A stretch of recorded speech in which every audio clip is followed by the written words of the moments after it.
Bonjour à toutes et bonjour à tous, je suis ravie de vous retrouver pour les prédictions pour cette année à venir. Nous sommes en 2022 et la prédiction est donc pour l'année 2023. Voilà.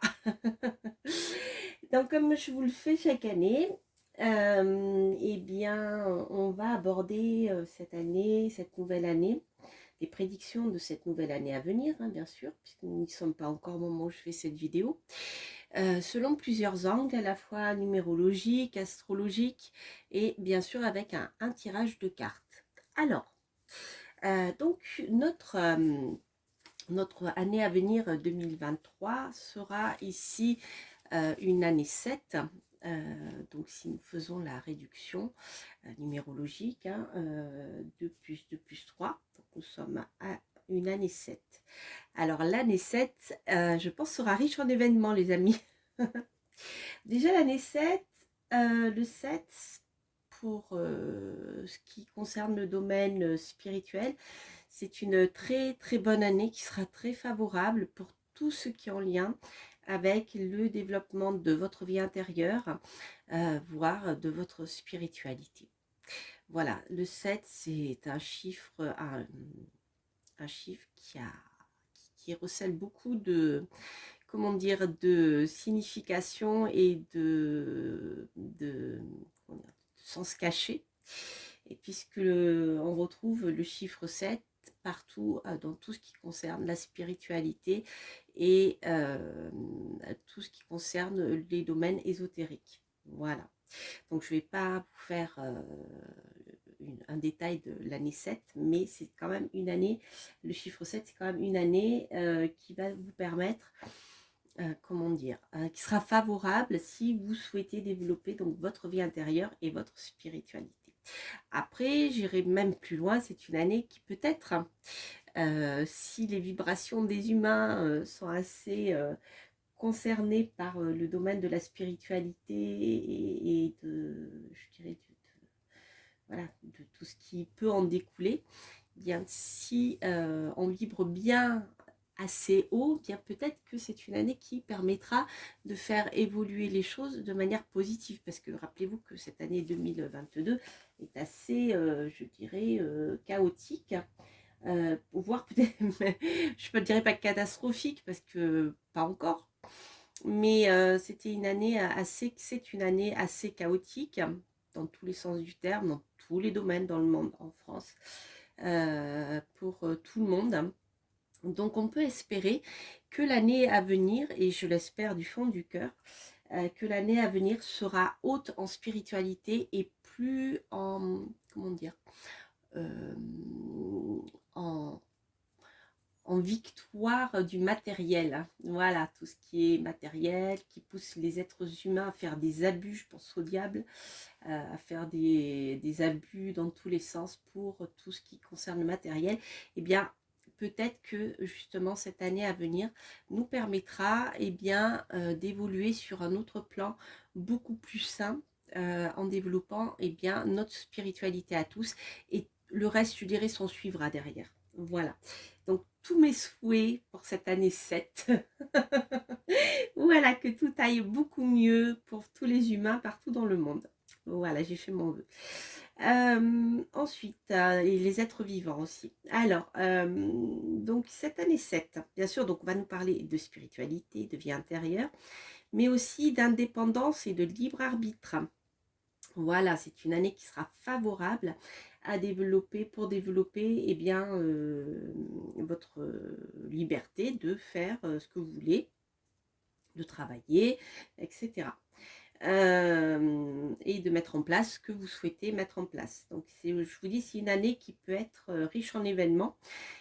Par contre, c'est pas forcément une année qui sera forcément calme, puisque avec le chiffre 7, il faudra maîtriser certaines contradictions. Alors, ces contradictions peuvent être internes, d'accord, vous voyez des choses qui se contredisent dans votre vie ou dans votre esprit, mais ça peut être aussi une maîtrise des contradictions par rapport à des événements venant de l'extérieur qui peuvent vous empêcher de mettre en place ce que vous souhaitez. Vous voyez, donc il y a pas mal de choses, je pense que ça ne sera pas évident, mais on le peut. Donc c'est une année qui demandera beaucoup de combativité en même temps et d'affirmation de votre autorité personnelle. Mhm.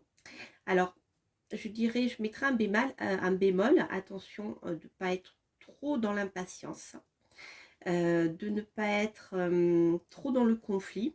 Mm. Je pense qu'on peut arriver à maîtriser les contradictions ou comment dire, les forces qui peuvent vous empêcher de développer ce que vous souhaitez, mais en étant dans l'intelligence et en restant dans des choses humaines. Voilà. D'où cette fameuse spiritualité dont je vous parlais tout à l'heure. Voilà. Donc en même temps, c'est peut-être aussi une année où il faudra faire attention de ne pas trop vous isoler. Si justement vous souhaitez développer votre vie intérieure, donc vous aurez forcément besoin de vous ressourcer. Mais voilà, ne restez peut-être pas enfermé tout seul chez vous, trop. Hein. Parce que c'est une année, je pense, où il vous faudra apprendre à collaborer. Peut-être avec des personnes qui n'ont pas forcément les mêmes idées que vous. Mais si vous souhaitez que votre vie devienne plus indépendante, hein, voilà, avant d'y arriver, il faudra plutôt collaborer que rentrer dans le conflit et tout casser. Si je schématise, c'est ce que ça veut dire. Voilà, donc attention à trop d'impatience, etc. Alors justement, quand on parle de 7 et quand on parle de gérer les contraires pour pouvoir avancer et s'affirmer, on est justement dans l'arcane 7, le chariot, hein, dans le tarot de Marseille et dans le tarot même dans le Rider. Hein. Donc vous voyez, c'est vraiment très symbolique. Hein. Les chiffres ne sont pas là par hasard. Donc là, c'est ce que je voulais vous dire par rapport à voilà, le chiffre 7 d'une manière générale. Donc les signes qui seront favorisés plutôt cette année. Alors, lorsque je parle de signes, je précise qu'il vous faudra plutôt regarder votre ascendant. Voilà. Donc lorsque je parle de signes favorisés, ça va être surtout votre ascendant qu'il va vous falloir prendre en compte. Ou si éventuellement vous avez un amas planétaire avec des planètes importantes hein, pour votre identité. Si par exemple vous avez plusieurs planètes dans un signe où se trouve le soleil entre autres, à ce moment là vous pouvez aussi regarder ce signe là, mais l'ascendant prédomine, voilà, et pas les autres. Donc si par contre si vous avez je sais pas moi le soleil dans un signe, je veux dire, je sais pas, le soleil en balance par exemple, et que vous avez aussi la lune en balance, et que vous avez, je sais pas, Jupiter, Vénus, vous voyez, Mars, mais des planètes, quand je parle de planètes, je parle des planètes du septénaire, hein, justement les 7 planètes, donc les 5 planètes plus les 2 signes solaires, les 2 luminaires, pardon. Donc là, ça nous fait encore les 7 planètes. Hein. Quand je parle de planètes, je ne parle pas des planètes lentes, celles qui ne sont pas visibles à l'œil nu. Hein. Là, je ne parle que des planètes visibles à l'œil nu. Voilà, donc si dans votre signe solaire, vous avez, donc si vous avez le soleil en balance, vous avez aussi Vénus en balance, que vous avez Jupiter en balance, justement, hein, à côté du soleil, ou Mars, par exemple, voilà, on va dire à partir de 3-4 planètes, hein, vraiment, dont le soleil, voilà, vous pouvez regarder ce signe-là. Donc, j'insiste vraiment sur l'ascendant et le signe solaire. Hein. Donc, alors, les signes qui vont être, je dirais, peut-être le plus à l'aise pour pouvoir, je dirais, avancer avec ténacité, voire être force de proposition, ça va être les signes mobiles. Les signes mobiles, donc, ce sont la balance, le bélier, le cancer et le capricorne. Alors, chacun va être force de proposition et va s'affirmer, d'accord? Puisqu'ici, on a le fait d'affirmer son individualité, quelque chose que l'on veut. Il y a le fait de avancer dans cette année, comme le chariot, avec beaucoup de ténacité, mais en jonglant, vous l'avez compris, avec les contraires. Donc ce sont des signes ces signes que je viens d'évoquer, sont les signes qui vont être le plus à même, je dirais, de prendre les choses en main, d'être force de proposition pour pouvoir avancer dans un sens qui sera le bon, j'espère. Alors, par contre, bien sûr, chacun le fera à sa manière, hein. Donc la balance le fera plutôt avec douceur et diplomatie, donc ce qui peut être très bien par rapport à ce que je viens de vous dire, hein, puisqu'ici nous sommes avec Vénus, hein. Alors le bélier le fera avec plus d'impétuosité, peut-être plus de courage. On est plutôt ici dans l'énergie de Mars, vous voyez. Alors le cancer, lui aussi, comment dire, peut affirmer son individualité et grosso modo faire ce qu'il veut, hein.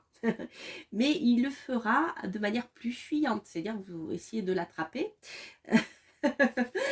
Il vous échappera. Si vous le contraignez à faire quelque chose, ça ne fonctionnera pas. Voilà, donc ici on est plus dans l'énergie de la lune qui est assez instable, insaisissable.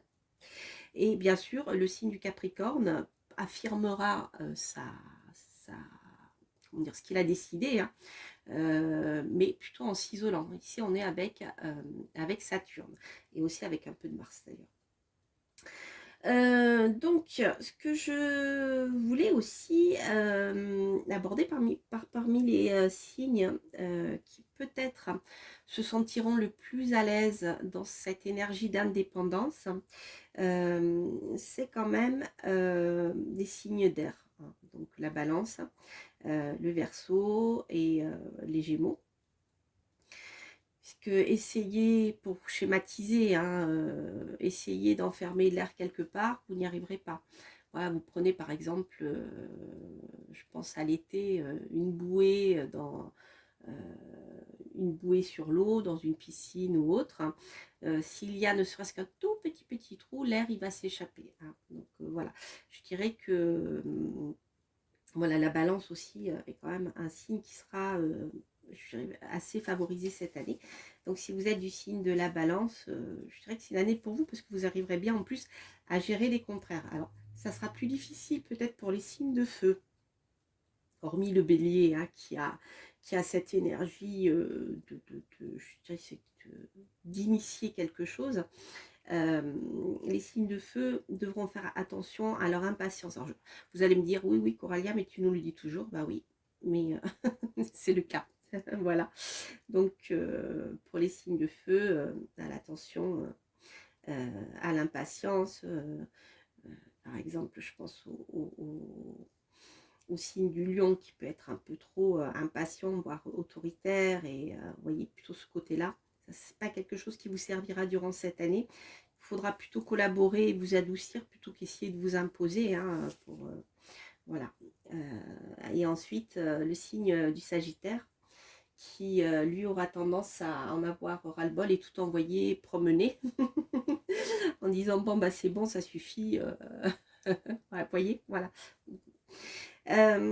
Alors, en ce qui concerne la partie spiritualité, donc je dirais que les signes d'eau aussi, cette année, vous allez être bien... c'est une année qui peut vous parler, surtout si vous avez déjà comment dire, vous avez déjà une démarche spirituelle, et si vous faites des recherches dans ce domaine-là, eh bien, c'est une année qui pourrait vous aider, hein, à avancer. Donc, bien sûr, je parle des scorpions, des cancers et des poissons. Mais aussi tous les signes, enfin tous les thèmes astrologiques. Si vous avez par exemple le maître de votre maison 9 qui est puissant, c'est-à-dire soit qui est en domicile, en exaltation, qui ne reçoit pas de mauvais aspects, ou alors qui se trouve dans une maison puissante qui le favorise, hein, comme les maisons angulaires. Ou alors même en maison 1, et bien si le maître de votre maison est bien favorisé, c'est une année comment dire, durant laquelle vous allez vraiment pouvoir développer votre spiritualité. Voilà, regardez tout ça. Ou alors si vous avez une maison neuve avec des bonnes planètes dedans, dont le maître de votre ascendant. Voilà.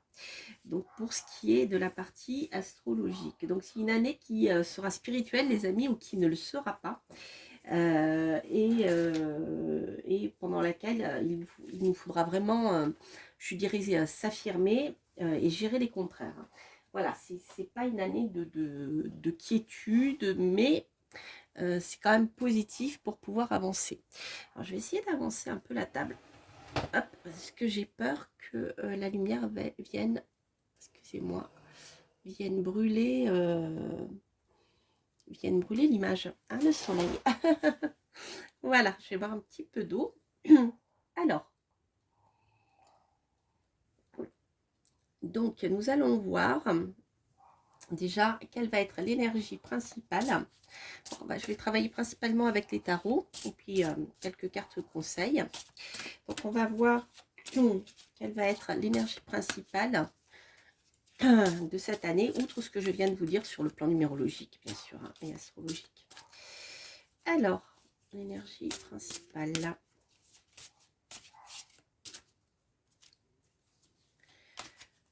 Hop, nous avons ici le pendu, les amis. Alors, nous avons le pendu et nous avons aussi... Alors, attendez, que je vais mélanger mes cartes. Ah, j'ai des cartes qui étaient mélangées dans tous les sens. C'est pour ça. Nous avons le pendu qui sort de manière, donc en énergie principale. Donc, en effet, ici, le pendu, sur le plan spirituel, va parler de spiritualité. C'est la carte par excellence de spiritualité, le pendu, entre autres. Hein. Il n'y a pas que celle-ci, bien sûr, vous avez le pape et la papesse. Mais le pendu, c'est une carte qui va vous inciter je dirais, à lever le pied un peu, pour pouvoir laisser venir à vous des informations, mais qui viennent pas d'une, comment dire, sur le plan analytique. Donc aussi, ça peut nous parler de l'intuition, ça peut parler de médiumnité. Vous voyez, on est dans cette énergie-là. Alors en plus, le pendu aussi peut nous parler de travail au service de la communauté, au service des autres. Ça peut être aussi ça, ça peut être un investissement de votre temps au profit et bien de causes sociales qui vous tiennent à cœur, par exemple. Ça peut nous parler de ça. Alors, je ne sais pas si vous le voyez bien là, parce que moi j'ai le soleil, donc je vois pas trop mon écran. Alors, donc là c'est pour tout ce qui pour l'énergie principale. Alors maintenant, je vais le reculer. Hop. Et je vais faire de la place. Hop. Et il est tombé. Ma table qui est pas droite. Voilà. Donc je vais faire de la place et on va tirer, on va faire un tirage mois par mois pour voir ce qui va se passer. Donc je vais prendre le No Name Tarot. Je vous en parlerai à la fin de cette vidéo. Hein. Si j'oublie pas, je vous montrerai les jeux que j'ai utilisés. Alors, hop. Allez, cette année. Les événements de cette année. Hop, j'ai la papesse et l'impératrice qui viennent de se retourner. Beaucoup de femmes ici, des femmes plus âgées, qui peuvent être de bonnes conseillères, qui ont un savoir, qui ont une sagesse et qui peuvent parler, qui peuvent communiquer. Alors, maintenant, on va voir mois par mois. Alors, mois par mois, des choses que l'on va apprendre qui étaient jusqu'à présent cachées aussi. Allez.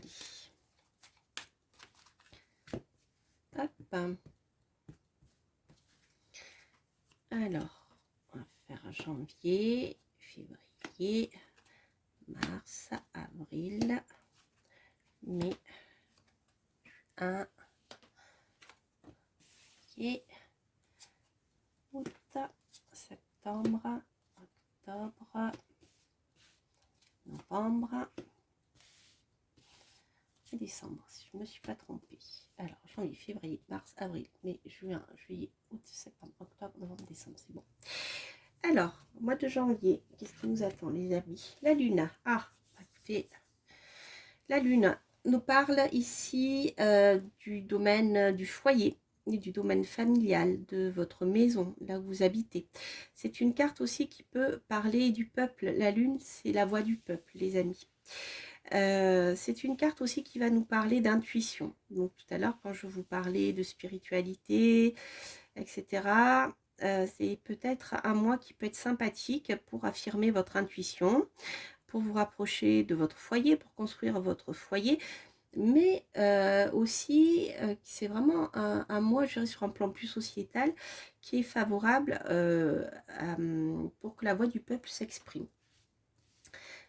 Mars, alors, février, pardon.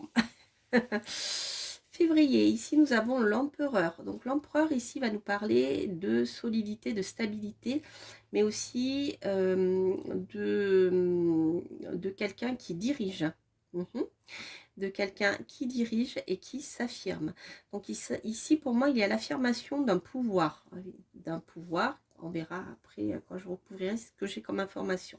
Ici, on a alors l'affirmation sur le plan personnel, etc. Ça peut parler de consolider votre maison, de consolider votre société, etc. De vous imposer, on en revient toujours à la même chose quand même, on a le fait d'imposer quand même ce que l'on souhaite faire, l'empereur il impose sa volonté. Donc ça peut être aussi quelqu'un qui peut imposer sa volonté sur le plan sociétal. Alors ici, avec la force, il peut y avoir en effet des rapports de force. Alors les rapports de force, est-ce qu'elles peuvent se faire sur un plan sociétal entre le peuple qui peut s'exprimer en janvier à peu près à alentour et un empereur qui n'est pas d'accord? C'est fort possible. On verra après quand on recouvrira les cartes. En tout cas, Mars, c'est donc, quand je vous disais tout à l'heure qu'il pouvait y avoir des rapports de force, de toute manière qu'il vous faudra affirmer ce que vous souhaitez faire, votre individualité, et il vous faudra vraiment l'affirmer. Donc, en même temps, vous pouvez le faire, d'accord? Voilà. Après, je préciserai, là, c'est vraiment d'une manière générale. Alors, nous avons à nouveau ici l'impératrice qui va nous parler de créativité, mais aussi de communication.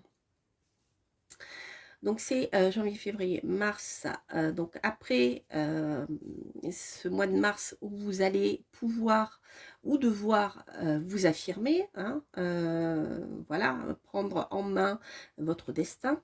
Ici, on voit que il y aura alors soit des communications, soit de nouvelles possibilités, de nouvelles idées qui vont se mettre en place, qui vont mûrir suffisamment pour pouvoir se manifester par la suite.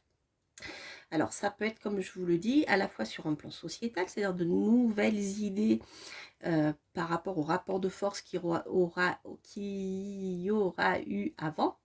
Donc l'impératrice va nous dire, ben voilà, une fois que ces rapports de force seront enclenchés, eh bien, il va falloir communiquer pour finalement pouvoir créer quelque chose de mieux.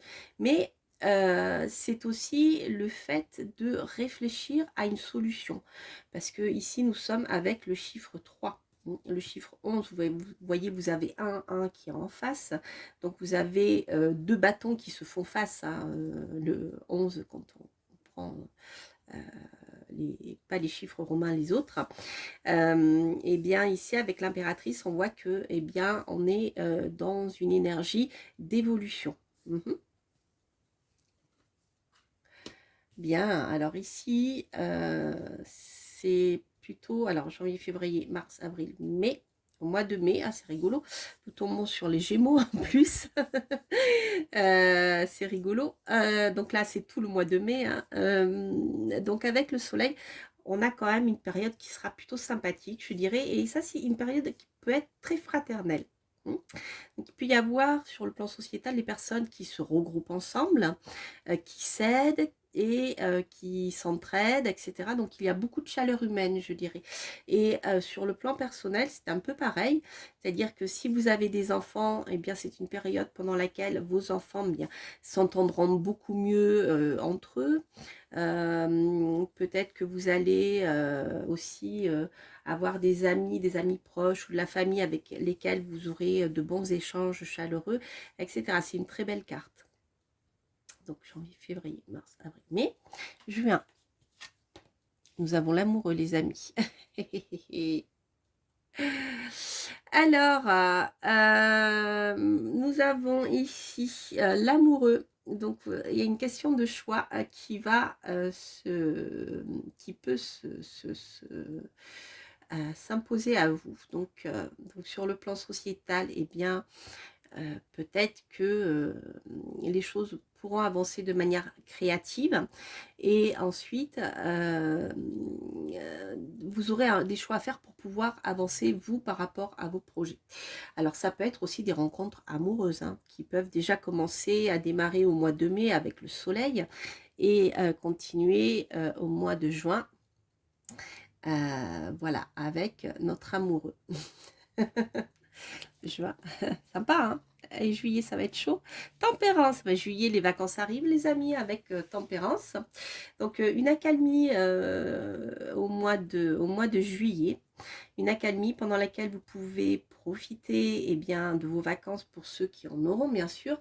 Mais je dirais que ça peut être aussi une accalmie sur le plan général, hein, sur le plan sociétal.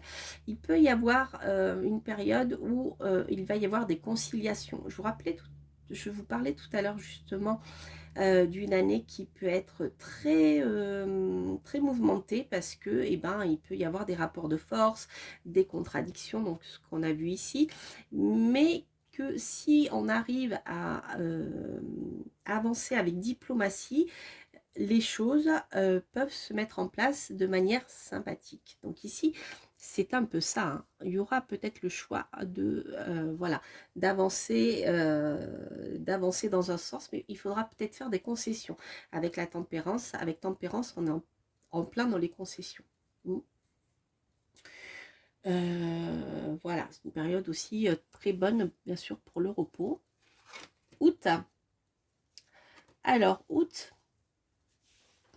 Bien écoutez, le mois d'août, les amis, vous devrez vous mettre dans votre cave parce qu'il fait trop chaud. Non, je rigole. Parce que cette carte me fait penser à quelqu'un que j'ai rencontré qui dormait dans sa cave en été parce qu'il avait trop chaud. Voilà. Il ressemblait un peu à l'ermite d'ailleurs. Donc non, je plaisante, hein, je vous rassure. Mais alors là, justement, ici, on a plutôt une ambiance de repli sur soi. Durant le mois d'août, une ambiance de repli sur soi, comme si finalement on avait besoin de se ressourcer et de se retrouver pour pouvoir avancer. Je m'explique. Par exemple, après avoir beaucoup travaillé, après avoir eu la tête dans le guidon, parce qu'il y a eu beaucoup de rapports de force en début d'année, après beaucoup d'énergie positive qui peut permettre de faire avancer un peu les choses, eh bien, c'est comme si on avait besoin de se retrouver tout seul pendant un moment pour pouvoir faire le point et justement faire ce choix, pour prendre les bonnes décisions. Comme si c'était une période où on allait eh bien, peser le pour et le contre avec tempérance, voilà, des difficultés à faire le choix, peser le pour et le contre, et comme si ça allait être assez difficile et suffisamment, enfin pas difficile, mais suffisamment important pour justement faire ce choix, peser le pour et le contre, qu'il faille s'isoler pour pouvoir y voir plus clair. Vous voyez, c'est comme ça que je vois les choses. Que vous voyez hein, l'ermite, il regarde sa lanterne intérieure. Alors, septembre. Septembre, les amis, les choses vont bouger. Septembre, on a l'arcane son nom. Ici, on a cette énergie comment dire, de se séparer de ce qui est superflu, de ce qui nous retient. Donc il y a la fin de quelque chose, mais c'est aussi la fin pour le renouveau. Donc on a cette énergie avec l'arcane sans nom de faire table rase du passé, de ce qui nous encombre, de ce qui nous empêche d'avancer au mois de septembre. Je ne sais pas ce qui va se passer. Alors sur le plan sociétal, ça peut être un changement radical dans plein de choses. Hein. Je veux dire, là, je peux pas rentrer dans les détails. Hein. Ça serait trop, la vidéo serait trop longue. Mais il y a quand même cassé quelque chose pour repartir sur quelque chose de nouveau. Après mûre réflexion, hein, pendant toute la période de l'été. Alors, septembre, octobre, vous voyez, ouais, c'est ça. Septembre, octobre, ça va bouger. Hein. C'est peut-être, je dirais, la période de l'année qui sera la plus révolutionnaire, entre guillemets. Cette période qui va initier des changements profonds et importants. Voilà. Je dirais que même quelque part, ceux ou celles, ou voilà, les institutions, n'importe, qui résistent à ce changement-là, pour eux, ça va être difficile. Parce que là, la transformation est en marche. Voilà. Et si bien on ne suit pas la transformation, si on ne rentre pas dans ce mouvement de transformation, ça peut être difficile pour ceux qui vont retenir, qui ne vont pas vouloir de ce changement. Par contre, pour les signes qui vont s'adapter au changement, hein, ça va être plus facile. D'accord. Ensuite, octobre, novembre, ouais, et on a un nouveau départ là, les amis. Hein. Donc c'est, je dirais que c'est, ça me rassure parce que voilà, avec l'arcane son nom et la maison Dieu, c'est quand même assez chaud. Je suis contente de ne pas avoir eu le diable ou la force. Mais là ici, on a repartir sur quelque chose de nouveau avec le battleur.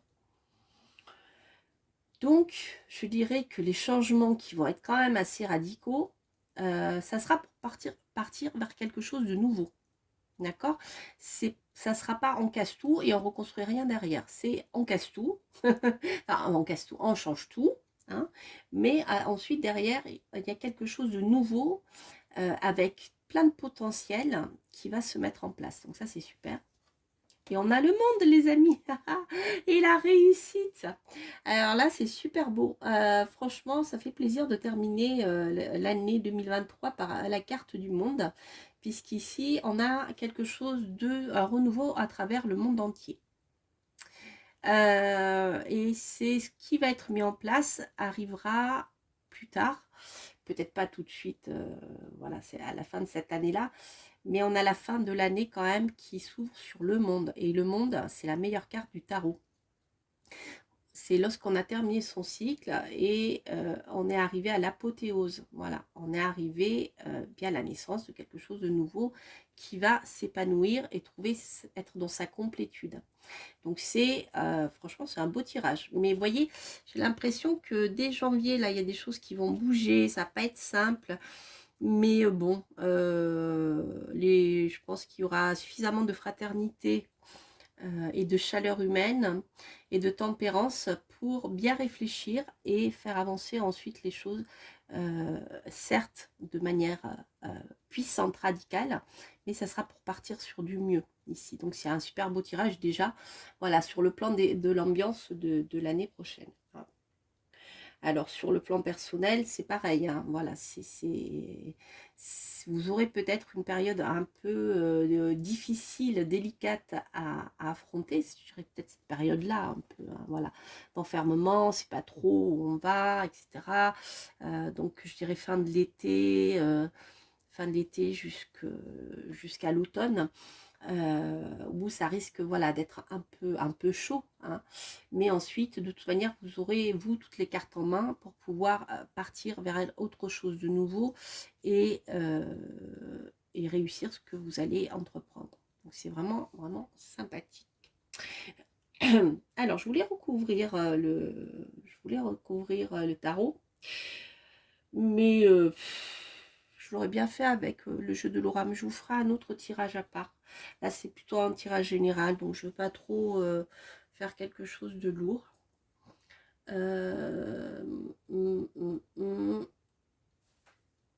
Alors, non, je ne vais pas recouvrir. Par contre, ce que je vais faire, je vais hop, prendre cet oracle pour voir le conseil que on pourrait vous donner en ce qui concerne l'année 2023, les amis. Alors, voyons voir. Conseil pour l'année 2023, l'année à venir.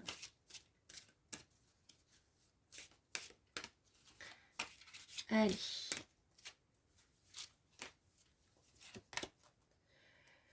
Et ben voilà, commencez à diriger, les amis. Si vous souhaitez l'opulence, si vous désirez développer, eh bien,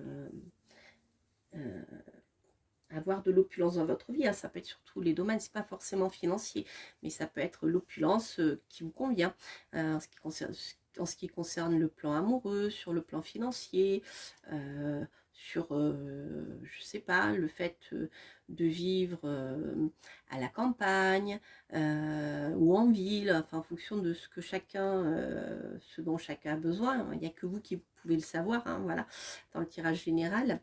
Mais tout ce qui pour vous est source de bien-être et de richesse, quelle qu'elle soit, hein, ça peut être la richesse intérieure, etc. Eh bien, c'est une carte qui vous conseille de commencer à prendre votre vie en main et de ne pas attendre que les autres la prennent à votre place, parce que comme chacun tirera la couverture à soi, on le voit ici hein, avec la lune, le peuple, la famille et l'empereur qui veut tout gouverner, eh bien ça marche pas parce qu'il y a du rapport de force. Hein. Forcément, ce que veut l'empereur, c'est pas ce que veut le peuple. Ce que veut la famille n'est pas ce que veut le mari ou le chef de famille, hein, ou la chef de famille qui est là. Vous voyez ce que je veux dire? Voilà. Donc voilà, tout simplement, si ce que vous voulez, il vous faut aller le chercher. Et c'est exactement, exactement ce que je vous disais en début d'analyse hein, avec la numérologie, c'est il va vous falloir gérer les contraires pour pouvoir affirmer votre indépendance et ce que vous souhaitez. Bien écoutez, on est en plein là-dedans les amis, on est en plein là-dedans. Voilà, voilà, je vous embrasse, j'espère que eh bien, cette guidance pour la nouvelle année 2023 vous aura plu. N'hésitez pas à liker, à vous abonner si vous passez par là. Et bien sûr à commenter. Quant à moi, je vous souhaite eh bien, une bonne année 2023 et je vous dis à très bientôt pour de prochaines aventures. Portez-vous bien. Bye bye. Alors, j'ai encore oublié. J'ai encore oublié les amis. Donc, j'ai utilisé le No-Name Tarot. Voilà, c'est le tarot que j'ai créé. Là, j'ai utilisé que les cartes lumineuses pour ce tirage. Voilà, donc il m'en reste, au moment où je fais cette vidéo, il m'en reste encore quelques-uns avec, bien le cahier pour apprendre à écrire en tarot et à prédire. Mais bon, peut-être que d'ici à ce qu'elle soit mise en ligne, je n'en aurai plus. Donc n'hésitez pas à me contacter sur astrologue@coraliamira.com si vous voulez en acquérir un et avoir des infos. Ensuite, ici, ce beau tarot, c'est le tarot noir. Alors, je n'ai pas le coffret sous la main. Parce que c'est un gros coffret et donc j'ai les cartes dans un pochon. Hein. Pour moi, c'est plus facile à gérer. Le tarot noir, qui est voilà, qui est super beau. Et ensuite, hop, j'ai utilisé comme oracle de conseils, j'ai utilisé l'oracle de la magie intérieure de Fiona Horn. Je trouve super beau et il est très bien pour la magie hein. Enfin, voilà, je crois que j'ai pas eu le temps de vous en faire une vidéo, peut-être que d'ici à ce que je mette cette vidéo en ligne, je vous en ferai une review parce que je l'aime beaucoup, voilà, mais je voulais prendre le temps de travailler avec avant. Voilà, bien écoutez, j'ai fait le tour parce que du coup j'ai pas utilisé d'autres jeux que j'avais sortis en prévision, mais voilà. Voilà, je vous embrasse, portez-vous bien, bye bye.